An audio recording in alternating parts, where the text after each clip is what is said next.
Hey y'all, Matt here, and today I just wanted to take a second and talk about an important topic for first responder mental health. This isn't going to be a Bible study video, and if you're not a first responder, this is something you still might want to hear. It might actually help you to understand what they go through when they protect you and your families. And this goes for police, fire, EMS, military, even nurses, stuff like that. But one of the things that has come up continually, not just with me personally, but also family at home, is why don't we necessarily talk about things? And we need to understand there is a stigma associated with mental health sometimes, and some people don't feel comfortable talking about it. But aside from that, one of the other things that I see more frequently, and this is specifically something that affected me in my journey, is that sometimes you just don't know, what to say. You don't have anything to say. A lot of times I would go on a call and it would be terrible, but I didn't know that it affected me. I didn't know if it bothered me. To this day, I still don't know what things I saw actually bothered me necessarily and what don't. There's some that stand out that do, but not all of them do.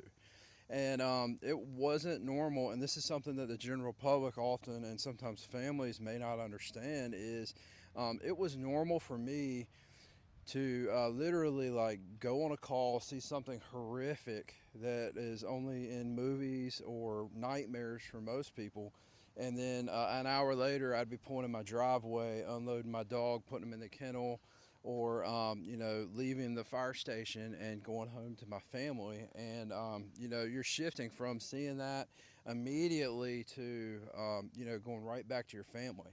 And a lot of times you don't have time to process it. You may not even think about it. But another thing, you really don't want to bring that up when you get home because it's something that you really don't want your family to be exposed to. You don't want to see.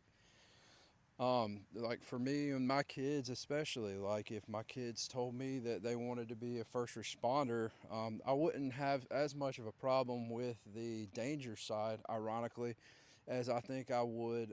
Just you kind of lose your innocence. You see stuff that most people don't get to see, and you see it in high concentrations. Um, you may run a couple traumatic calls a shift. And sometimes you see people that you love, work with, partners and stuff hurt, and it affects you in ways that you can't really process necessarily. You can't put into words. And so a lot of times, instead of talking about it, or coming home and speaking with family or something, a lot of times stress relief came in other forms, whether it was the gym or just hanging out with your coworkers, with fellow first responders. And sometimes you don't even have to say a word. Sometimes you just know that they're there, and that's enough. But if you have any questions about this, I'm still doing peer support and stuff like that in addition to the Bible studies and the Bible videos.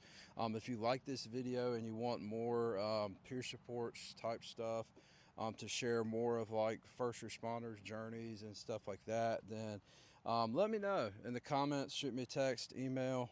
But I just wanted to put that out there. I had a conversation yesterday and it came up, and it made me start to think about how a lot of times families don't necessarily understand that, or even a young first responder that is just starting in a career, and they still have that feeling that they're invincible. But I love you guys. Until the next video, blessings.